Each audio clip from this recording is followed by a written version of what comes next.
What's going on, everyone? This is Daniel with DB Studios, and today we're going to do our first dive into Lumion. Lumion is a fantastic rendering and animation software which allows you to create breathtakingly realistic landscape and environments that just feel so real, so wholesome, and very integrated. Some of my favorite things about Lumion is how easy and intuitive it is to learn and how fast and smooth the program is, especially when it comes to producing renderings, especially if you need to produce renderings in a time crunch. It's usually my go-to program when I need to produce something fast that also has pretty good quality. So flipping over to my screen, when you open Lumion, you should see this home screen over here.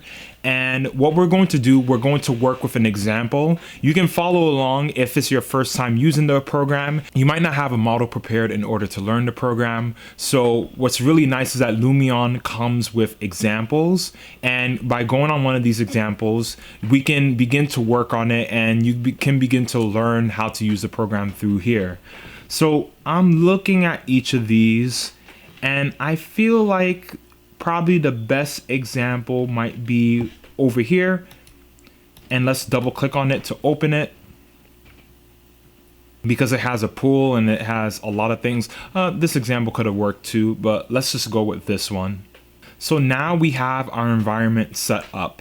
First thing I wanted to say is that in order to use Lumion, you need to have a very good graphics card.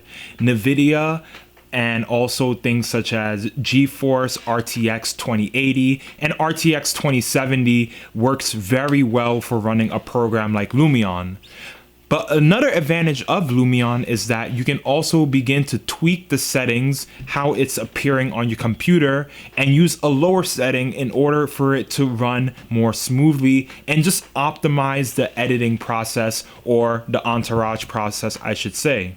And one way to actually begin to do this, if we go here to our settings, by clicking on our settings over here, you can see the editor's resolution and the editor's quality. Reducing the editor's quality does not reduce the final output of your rendering. Your rendering will still be at full quality, but you might want to change the editor's resolution if you want to streamline the process of placing everything and make everything run smoother. So mine, I put it at 50%, and also you could change the metric units. You know, in the US we use feet, but in other areas of the world, meters is used, and that's more common for the metric unit. But anyway, set that up, and whatever you change, that's going to be the default setting, and every time you open Lumion, it's going to automatically go to that setting. And you can also begin to tweak each of these settings as well if you'd like, but this is fine for me. I'm going to go back, and now first things first, we have this model, right? And I want to go through the different steps, break down some of these panels, what these panels are, etc. But first thing that we're going to do is go over some shortcuts. So the way you move through the model, if you right click with your mouse, you're able to orbit, and you can rotate the camera that way. And using your scroll wheel on your mouse, you can move forward and backwards. But there's also another way you can begin to do this. By using your arrow keys, the up arrow key, the down arrow key, you can begin to move forward this way, backwards, and the left, right, and you have better control over the movement, and you can just hold it in order to just like move a lot faster if you'd like. And if you use Q, you can go upwards on your keyboard. W, you can move forward as well, and A is another way to move left, D is right, and S is to move backwards. And then of course E is going to move up, is going to move down, and Q is going to be up once again. If you have a hard time remembering shortcuts, I would just write that down somewhere. So let's orbit our camera downwards again. And now let's get into the fun stuff.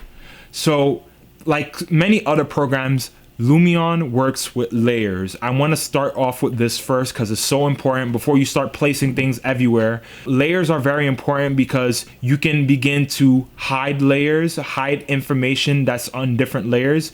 As we can see, a lot of these things was on the layer 00, and we can hide it and we could toggle it on and off. Certain things could be hidden. And the advantage of putting things on layers is, let's say I want to render a particular view, but I don't want certain objects to pop up. That way I could put it on a certain layer. I could put, let's say, all my furniture on a layer and hide it, right? Or let's say I'm doing a section. We're gonna get into how to do that soon. When you do a section, all your objects like trees and stuff that you place there is still going to be there. So in order to do a section, you would have to hide certain objects. So that's just another good thing to do, to actually have your objects on certain layers so you can hide it, reveal it. You can always add more layers if necessary. So first things first, let's start off with this tab. This is our object tab. And in this object tab, we get all these panels. So this is divided into different categories. You have categories such as nature. Fine detail nature is a feature that's in Lumion 10 and later. So imported model focuses on the model that you imported to Lumion. So Lumion, you will basically import a model from either Revit or Rhino, 3ds Max, and you import that model, and in this category you can begin to tweak it. And if you open Lumion and you open a blank model, you can always click here for import model, and it's going to take you to the dialog that's going to prompt you to import it, and you select the folder where your model is located, and these are some of the file types that Lumion takes, and you could bring it into Lumion that way. And then you just have to click the place button in order to put it in place. But our model is already here. So this is our select tool. This is our rotate tool. If we select it, we can begin to rotate this model, and you have the different orientations. Let's bring this back, and you can begin to change it in the X direction along the X axis, and then here along the Y axis. You can change the pitch that way. And you can also rotate it the opposite direction as well. So this is your rotate tool, and we're just going to put this back just so, okay, 0, 0, yep. And this is your scale tool, and while you're still in the object category, it allows you to change the scale of that particular object. We're going to just bring this back to ×1, and going back to the move tool, this select tool is really important because this allows you, of course, to shift your object, and it's going to play an integral role when we get to the nature category.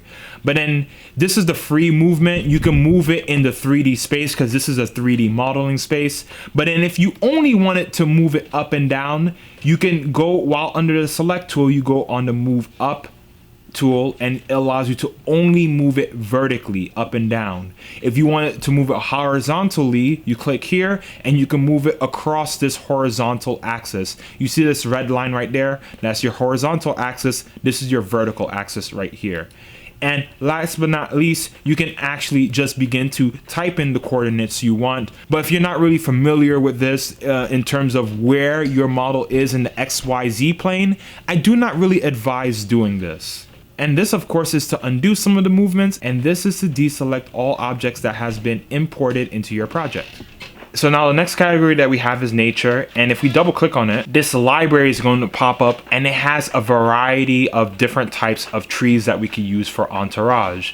So it's beautiful, honestly. Lumion's library for trees and different shrubs is so gorgeous, and you have a huge amount of pages that you can begin to cycle through to get different types of plants, and they show you the scale of the person just to give you a size as to how big this tree or plant or shrub is. So they have different types of trees, right? And you can just begin to cycle through that. You have palm trees and different pages, of course, and you can begin to also look at grass, flowers, different cacti, and clusters such as what you see over here, putting leaves on the floor, and it makes it feel more realistic. And here it's gigantic, wow. But even if we were to like place this over here, you can begin to change the scale as well. But we're not going to place that there. And there's just so many things that you can do, and it's just like really nice. You could click that, and when you click it, you can choose where in the model you want to place it, right? And clicking your trees, right? We're not going to leave this here, of course, but let's like pick a broadleaf tree, and let's select this tree right here, and let's put it, let's say right here on this place right there. So this is the place tool if you want to place an object from the material library. But once you're finished placing, you can just click the select tool or hit M on your keyboard, and then you can begin to tweak and edit some of the objects that you've placed. So by clicking while having the select tool, you can click on it, and this is why I mentioned earlier, you can move it up and down. If I go here, and now it's always going to move up and down instead of left and right. You could put it under the water. Here it's only going to move horizontally if I have that selected. But if I put the free move, now it could go anywhere in the 3D space. And same thing with the tree. You can begin to do that and kind of shift it around if you like. Put it anywhere in the space. I can move it up. Okay, see part of the tree is underground. You can move it up a bit, right? And moving on, we can also begin to rotate it. You know, let's say you're making a bunch of trees. By the way, I advise not using the same trees. You know, use different types of trees in order to make it realistic. But also keep in mind your environment. You don't want to use a palm tree with cactus, with evergreen tree. Make it realistic and think about your composition. You don't have to populate everything in the model, but think about what your views are and organize your objects based off of that. And here, you know, in order to create more variation, you can click here, go on rotate, and you can begin to rotate the tree, right? Have it face different directions, just like that. And you can even change the scale. Maybe in order to create variation, maybe you want some trees to be bigger, maybe you want some trees to be smaller. You can click here and also begin to change the scale of these things as well. And it's literally that simple. And if we double click on this again, literally we have just so much control as to how we do it. And I want to show you one more thing. You can actually do, this is single placement, right? But you can do mass placement, and you can actually begin to place it in a certain way, just so you're not like place.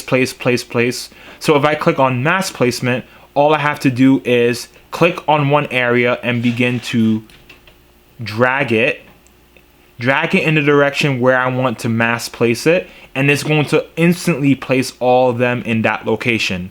And then you just hit the check to confirm if this is what you want. You can change the number of items, right? You can increase it, you can decrease it within this span, and you can also begin to change the direction of them. And you can randomize it as well, so that it's not all quite the same. See, which is very nice. Randomizing the spacing, you know, begin to change that. Begin to offset it a bit so they're not in a perfectly straight line, and you have so much control that way. And you can just hit check if you want to leave this, X to cancel. I'm gonna just cancel this. Oops, let's go back to here. And then there's other ways you could do it. You could just place a cluster of them, and you could just pinpoint an area, and it's just going to put a lot, right? It's just going to put a lot in that area as well. And if we just, let's hit this, right? And we could just undo, let's delete these trees that we just placed. If we hit the delete button, while we're in the tree category, we can begin to select objects we want to delete. It's a little tricky to control that, but going back on the placement tool, and you can also begin to paint how you want to place it, you know? So this is really interesting. You can begin to like draw it like that, and you can change the size of the density as well. So this is all the way up, right? You can just reduce that if you'd like, in terms of how dense you want the placement of the trees to be, and create this sort of cluster all around. But we're not going to do this. We're just going to hit confirm, and we're just going to get out the command there. But that's just another way to do it. And going through each of these, you can click on one and you can click favorite. Let's say there's a tree you like, or a shrub that you like, or anything such as that. You could select it and you can hit the star so it appears in your favorite menu. And that way, for future projects, you can easily reference it and use that same tree or object as well. And we don't only have trees here, we also begin to have rocks. And rocks are just a really beautiful thing to have, because if you think about it, you know, in certain gardens and things, rocks play an important role in terms of the decoration, in terms of having adding that extra piece of entourage. And you can also place rocks in various places, and you can go through these pages, and there's different types of rocks, different types of logs. You can bring in logs as well, little branches, place it in your composition as well. So I definitely recommend going through this menu. If we were to sit here and go through everything, it would take all day. So we're going to go on to the next category, which is the same idea, except this is higher quality. And adding these, as I mentioned before, will make your file very heavy. So use sparingly. If there's a certain view you want to render and you know the tree is going to show up, maybe you want to place 1 or 2 of the trees in that location and have it show up. It's very highly detailed and it's incredible. They have the same for trees and plants as well. And here's the same idea. You can add people to your animation, and there's different kinds of people. You can find men, women. You can have people sitting down, people on bike. If you have a pool, you could put someone in the pool. It doesn't really work too well outside the pool, of course, but you can put this person swimming right here. And there's just so many varieties, and it's divided in categories. 3D models, you can place people like that, right? And you have children as well as animals, and you have wildlife as well. But then also, you have these 2D silhouettes, which takes less information, and you can use this especially if you're just going to do a rendering. But the 3D figures work better, especially if you want to do some sort of animation and you want, wow, she's walking on water. Wait, okay, yeah, okay, let's get rid of that. Let's hit delete. Anyways, I'm personally not too much of a fan of the, I guess, options for the figures. I feel like there needs to be more variety, but this is something that Lumion will probably do more and more in the future as well. And you can also add silhouettes, which actually I like the silhouettes a lot better. And it depends on the type of rendering. If you're doing a realistic rendering, maybe you don't want silhouettes, but sometimes I do sketchy rendering, which I'm going to get into very shortly. And the silhouettes actually work a lot better. But of course, if you don't like any of these figures, you don't have to use them. You can just use Photoshop. And effects is things such as fountains. You can make it look like water is pouring out. And it's really nice, especially if you have some sort of fountain fixture. This is a great way to animate the water. Lumion does a nice water animation where the water is moving. It's like everything's moving, and that's something beautiful about the program, of course. But yeah, so it's wow, fire. But yeah, there's all these different effect libraries. So if you need smoke, you need fire, you want to create a fireplace, you can put the fire here. And of course, going to our tools, we could go here and we could begin to just scale it downwards so it's not so big. But let's delete that. And moving on to the next category, we have indoor fixtures. So let's double click here. And this whole library begins to show us things such as chairs, tables, electronics, all these things.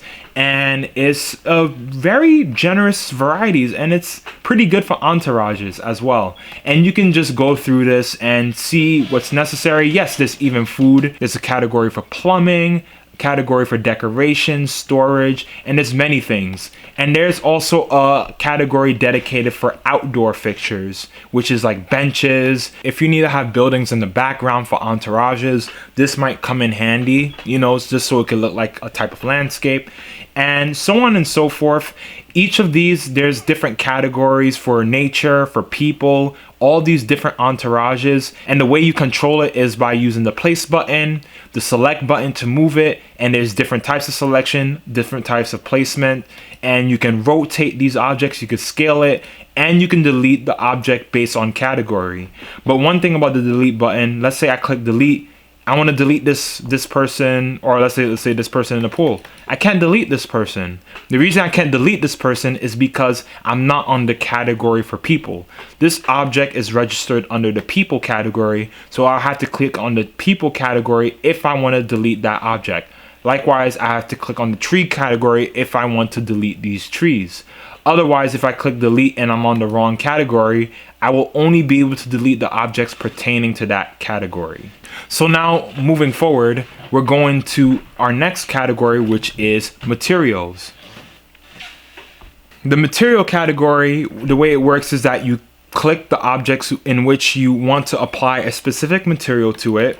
Just double click on it, and this material library is going to pop up.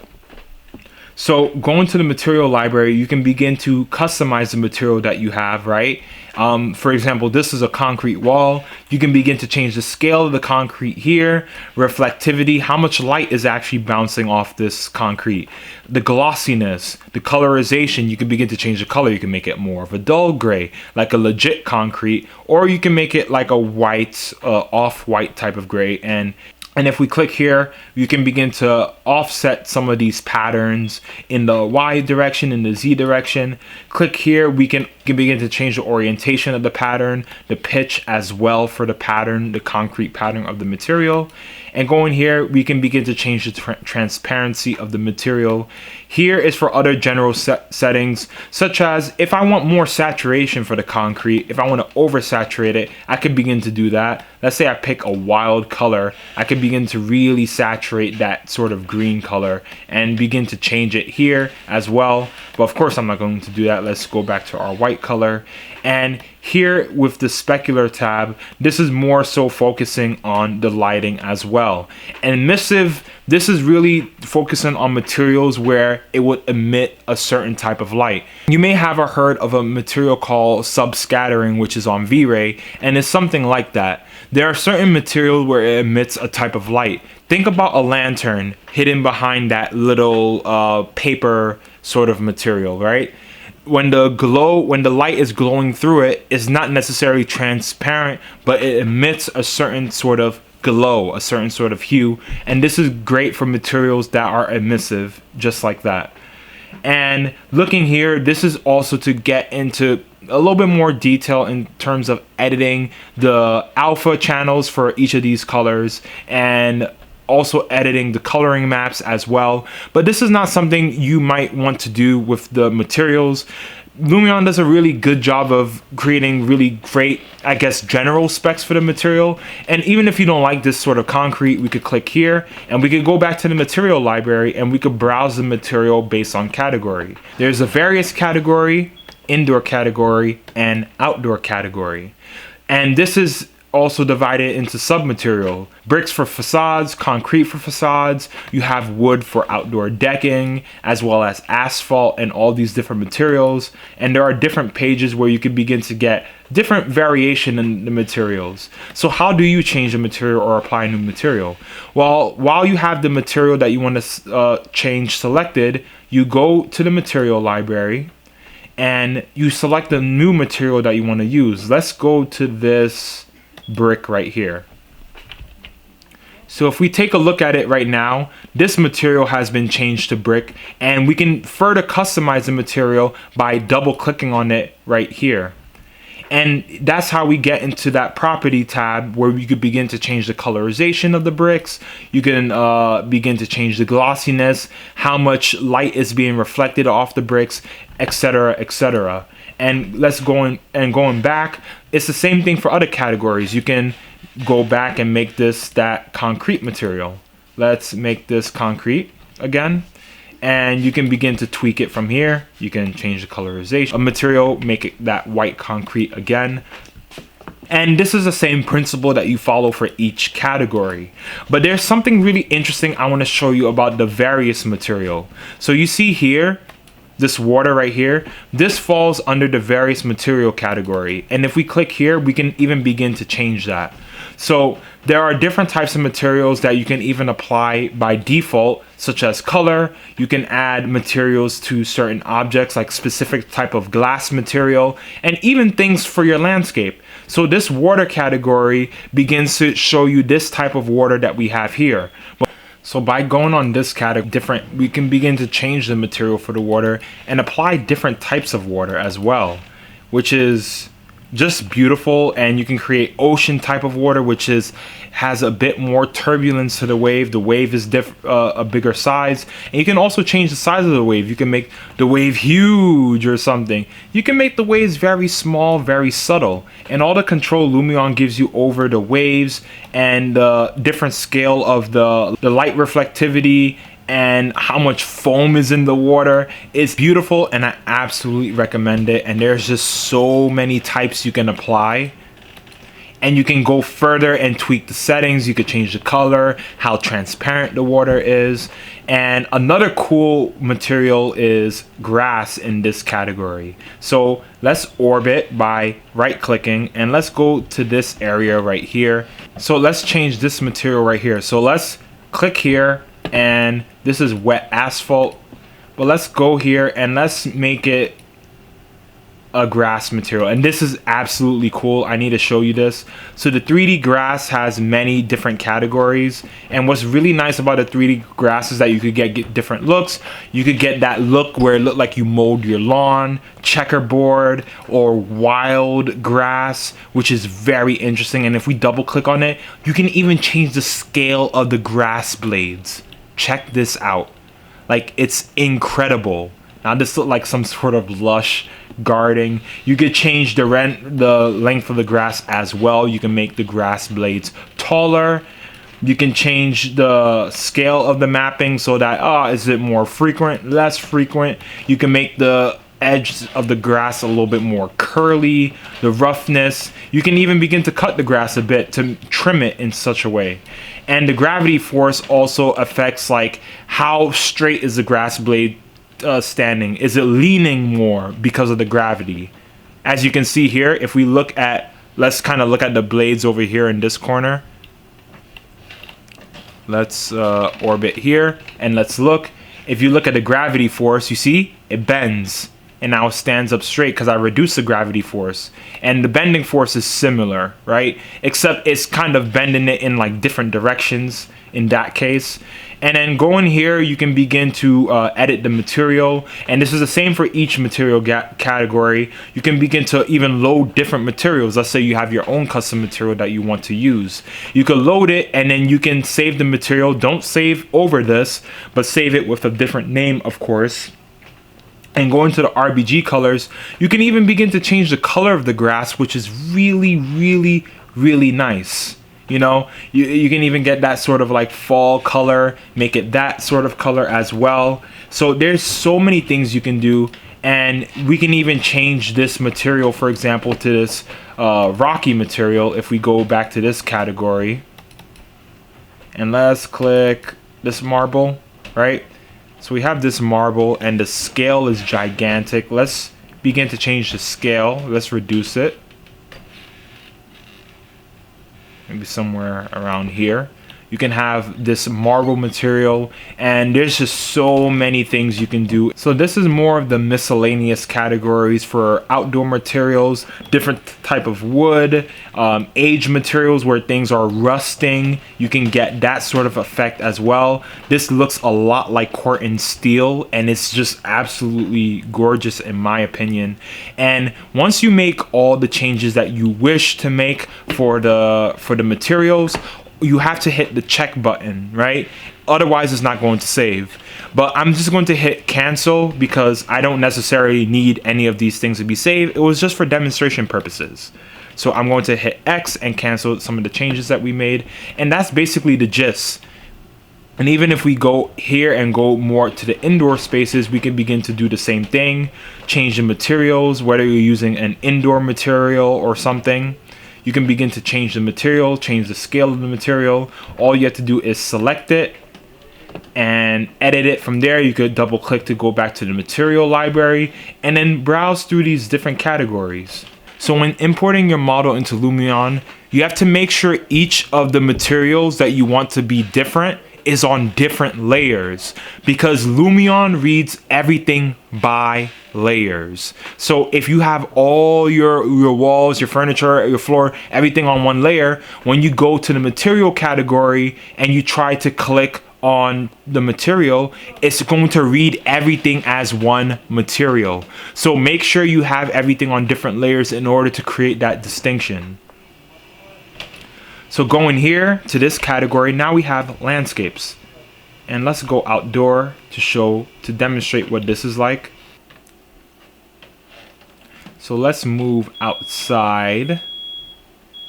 Wow, this example is very detailed when it comes to Entourage. If you look at these landscapes, this has all been formed by using this tool. So here, under this category, you can begin to add, if we go to height, starting over here, you can begin to add, or how can I say, raise the ground. This tells you the size of your brush if you want to make it like a huge brush and raise a lot of the ground, or if you want to reduce the size of your brush, you could do that. And this determines how fast it raises. So if I click here, right, you see the ground raises. Let's hit undo, right?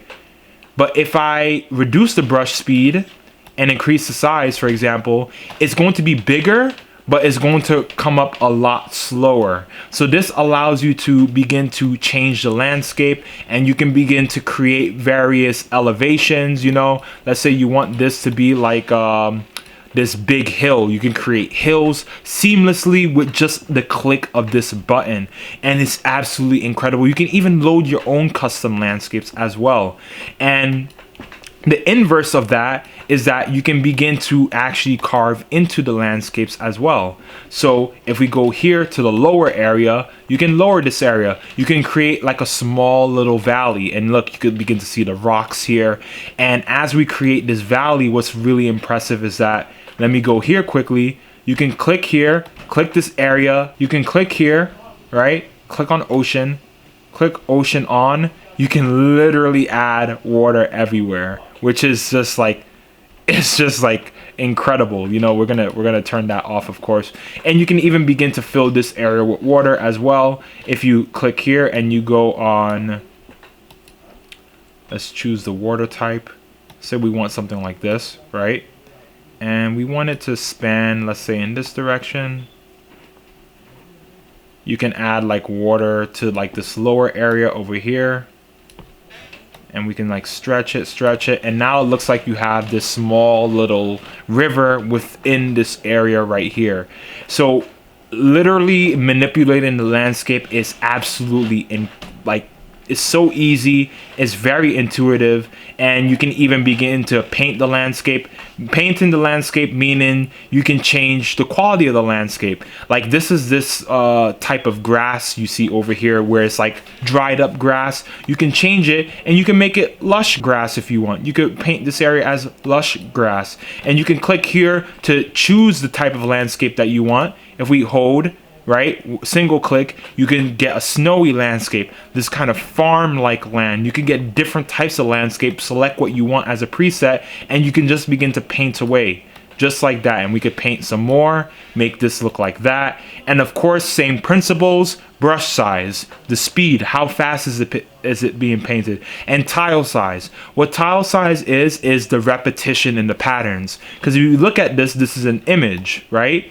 If you want greater repetitions in the patterns, or you could say enlarge the repetitions in the patterns, you will increase it. If you want to change that and make it smaller, make it a little bit more subtle, you can decrease it just like that, and you see it a lot less. So this is how you begin to paint that. Here you can begin to add grass. Let's say you turn on the landscape grass, you could turn it on and off. This is literally what we have here. You can begin to change the grass size, make the grass taller. You can change the height of the grass as well as the wildness. Like you can make it look more unkempt, different things like that. And you can begin to save your presets over here. So going to the OpenStreetMap, this is where you could begin to load an environment. And I don't recommend using this if you don't have a really good graphics card where you can process this, because it does take some time. It does take a lot of memory, and you can actually load a particular environment, right? So if you hit OK, you put a longitude, latitude, or I should actually say coordinates of the location you want the OpenStreetMap to be. And when you click over here with the OpenStreetMap, you can literally get some more information as to how that works, right? But let's turn over here. let's go back over here. And let's say we want somewhere like New York. You click that area and you click start download. And as it's downloading, look, it literally creates the city, right? And it creates that location of the city. And of course, it doesn't have materials. You have to go in, apply materials, but it's a great way to create some sort of background so that your model isn't just floating in place.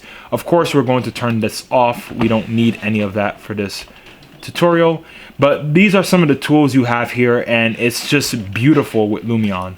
Now going here, you can begin to change the weather.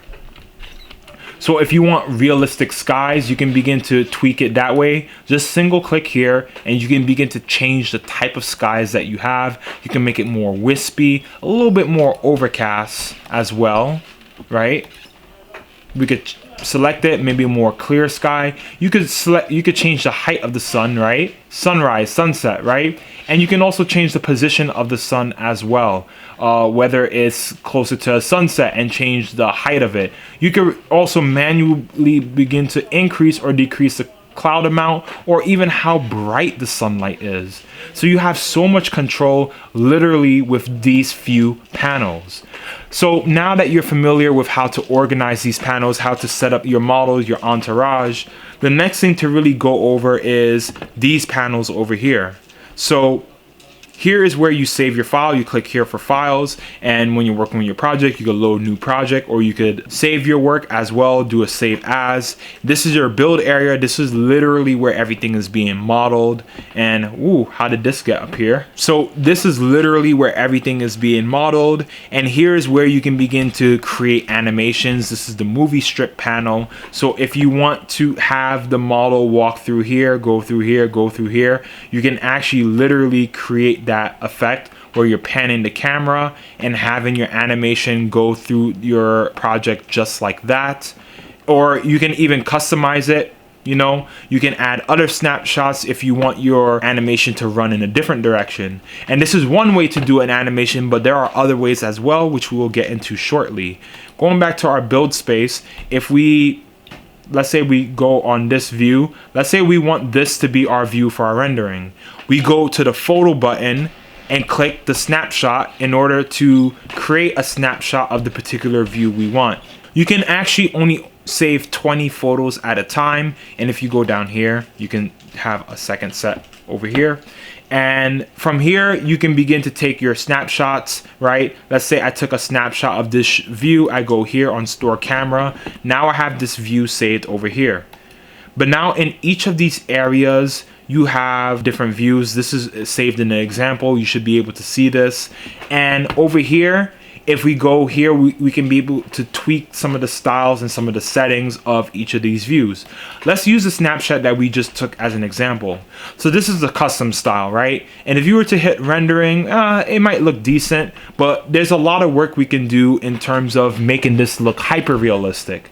So from custom style, we can set it to something like realistic.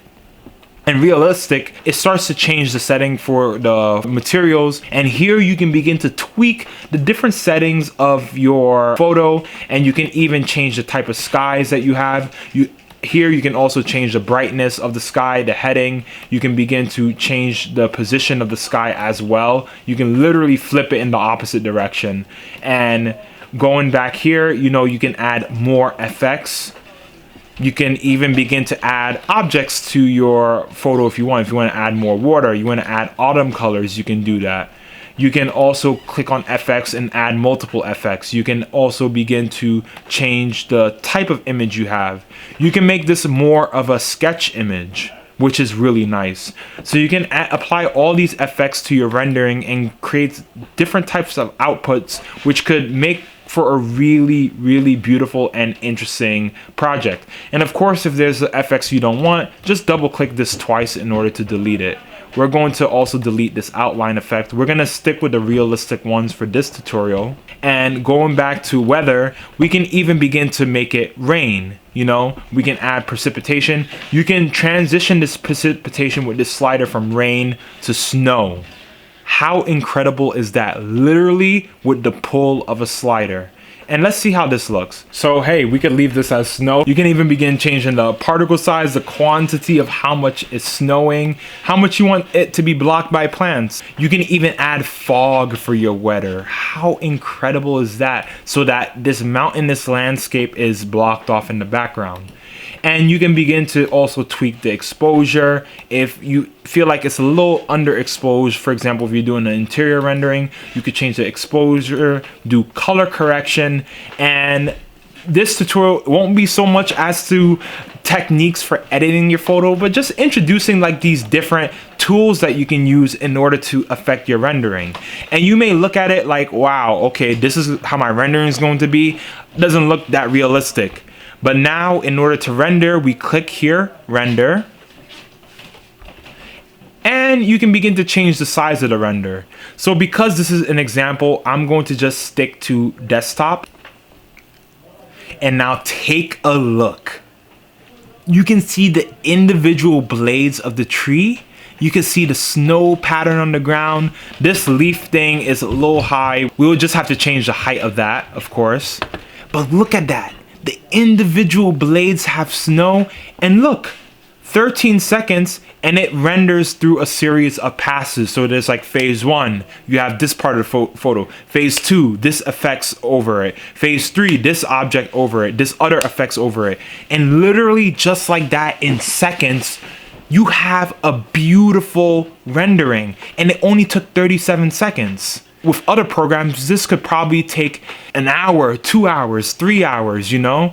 So we'll hit OK to go back to this menu, and we can even try to render some of these other settings. And what's beautiful is that the edits that you do for this does not affect the model. So it only affects this particular view. And you could take as many views as you want. Let's say we take another view over here. Here you can even begin to change the focal length. You know, do you want your camera to be more telephoto? Do you want it to be a wide angle lens? And you can change that, and you can move it up, down. If you want it to be up to eye level, that's also a possibility as well. And you can even change what the eye level is based on the height of the person. So if we go here, let's render another example. And we're gonna also do the same. This is more of a medium quality. And look at that. Look at the detail with the leaves, the sky. The reflection of the water on this concrete pavement is absolutely gorgeous. This quality of render in under a minute, 54 seconds. And just check that out. It's absolutely phenomenal. I'm really in love with this snow drawing. It's incredible. And you can see a little bit of the precipitation here and there throughout the image. And simple as that, that is how you use Lumion. So if you're a student watching this video, Lumion actually offers yearly memberships for free for students. All you have to do is go to the Lumion website and download it, download the student version, and all you have to do is show some sort of proof that shows that you're a current student, and literally like that, you have it for free. Of course, when you do use the student version, this watermark pops up. That's something that you can easily Photoshop out of your image. And even if you don't want to use Photoshop, just when you set up your rendering, just zoom out a little bit more, right? Allow more space so that you can just crop it out the photo, and in 3 seconds you have no watermark and you have a nice clean photo. So that's it for this tutorial. I hope you were able to learn this program and feel comfortable using it. There is so much you can do with this program. I just literally recommend that you play around with the settings. So have you ever used Lumion before? Do you like Lumion? Dislike Lumion? Or do you not use Lumion and there's another rendering software which you prefer over Lumion? Just let us know in the comment section below. And I hope to see you all in the next tutorial.